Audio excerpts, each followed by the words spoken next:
Hello, everyone, and welcome to the D-Mac Show. I'm your co-host, Chandler Mack. And I'm your other co-host, Dalton Aho. All right, and basically, we're just gonna pretty much this show is just gonna be a show that talks about sports, politics, just a variety of different things. First thing me and Dalton want to do, we just want to kind of introduce ourselves and say who our favorite teams are because the basis of this show is about sports. I'm personally a New York Giants fan. That's my favorite team. The main reason why I'm a New York Giants fan is because my dad loves the Giants. He really loves anything related to the New York sports world and New York sports media. So that's kind of why I fell in love with the Giants. And they won the Super Bowl in 2007 early on in my lifetime. So had to fall in love with them. Dalton, tell us who your favorite team is and why. Yeah, I'm just a hardcore Pittsburgh fan all around. I keep up with all their sports. I never really had like a set reason as to why I liked them. I just kind of fell in love with them as a kid. And then I was going to go to the University of Pittsburgh just because I love that city and the city fascinates me and it fits in like really well with my personality, I feel. And so, that's pretty much the only reason. And greatness.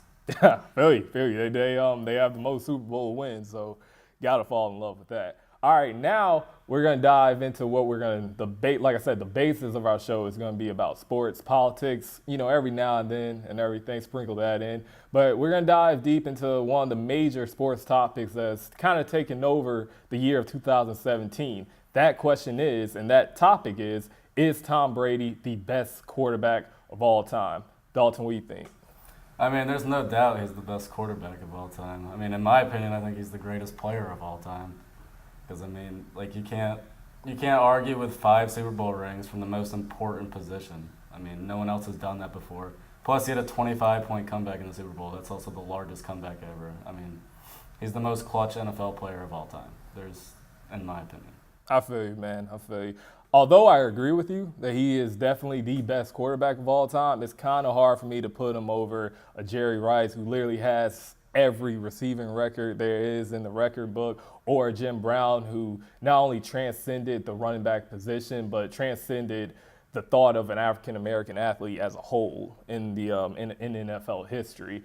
I do agree that Tom Brady is definitely the best quarterback of all time. Just throw some numbers at you. 5 Super Bowl rings. He is one of 2 players in NFL history, along with Charles Haley, to have 5 Super Bowl rings, and he's the only player in NFL history to have 5 Super Bowl rings with one team. So you gotta let that sink in for sure. And I believe he has the most career wins, the most career victories as a starter for one team in NFL history is something like 250 or something like that. He's probably, if he continues on the pace and on the path that he is right now, he's probably going to retire with the most passing yards, most passing touchdowns in NFL history. So it's kind of hard not to say that Tom Brady is the best of all time.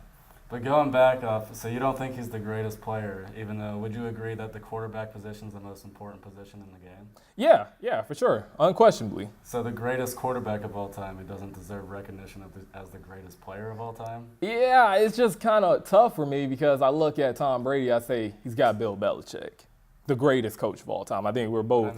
Jerry Rice had Joe Montana. Yeah.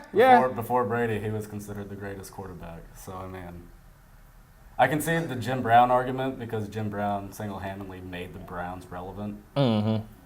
But as far as Jerry Rice, I don't know. I feel like, he had Joe Montana. That's maybe not equivalent to having a Bill Belichick, but, it's enough. Yeah, I feel you. And then he had Bill Walsh, too, who, transcended and, just gave a whole nother look to offense as a whole. So, yeah, I see where you're coming from with that. But I don't know. I just kind of got something special in my heart for Jerry Rice, I guess, But, yeah, it's all good.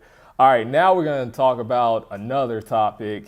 In Super Bowl 51, there only could be one winner, and there was a terrible, terrible loser in the Atlanta Falcons. A team, we're laughing about it, but yeah, it's so terrible. A team that blew a 25-point lead in the third quarter, mind you. They had a 25-point lead in the third quarter.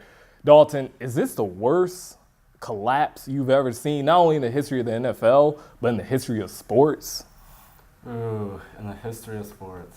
That would be, I would say maybe, was it the 2004 ALDS between the Yankees and the Red Sox when the Yankees choked away their 3-0 series? Yeah. Their 3-0 lead, but besides that, honestly, from what I've seen, yes. I mean, you can't a 25-point lead in the third quarter. Like, I've never seen anything like that before. Yeah, me either. Me either. I mean, I feel sorry for Falcons fans out there, but I mean, at the same time, I mean, you can't just choke that away. Exactly. That'll go down in history forever. And I mean, we'll be talking about it for the next 10 years. Next 10 years. We might be talking about for the next 100 years, man. Oh my gosh. Yeah. I personally think it's the biggest collapse ever because, you brought up the ALDS with the Yankees and the Red Sox. That was a very, very big series. The ALCS, I might not say ALDS, but the ALCS, very big series to determine who was going to the World Series.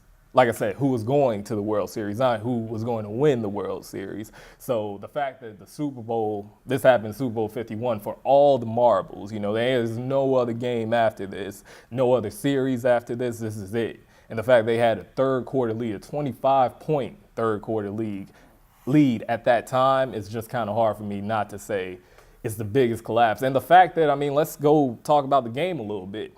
They had the lead, and then they had a 28-12 lead before, I think it was Dante Hightower forced a fumble on Matt Ryan, and then that kind of got the Patriots back in it. And then, if you remember, they were up 20, the Falcons were up 28-20, and then I think Julio Jones made that spectacular catch, one of the best catches I've ever seen, and then all of a sudden you were like, okay, Atlanta, you're in field goal range. All you have to do is run the ball. That's all you got to do. You got the best backfield in the league with Devontae Freeman and Coleman, so you might as well just run the ball and ride them to the Super Bowl championship. But they didn't do that. They threw the ball, and then they lost the game. They got out of field goal range, and then ultimately that led to them losing the game. I think that's a Seattle trend, man. Dan Quinn, same thing happened to him with Marshawn Lynch. I guess they just don't like to run the ball. It did, yeah. Closing times. You'd think they would learn from their mistakes.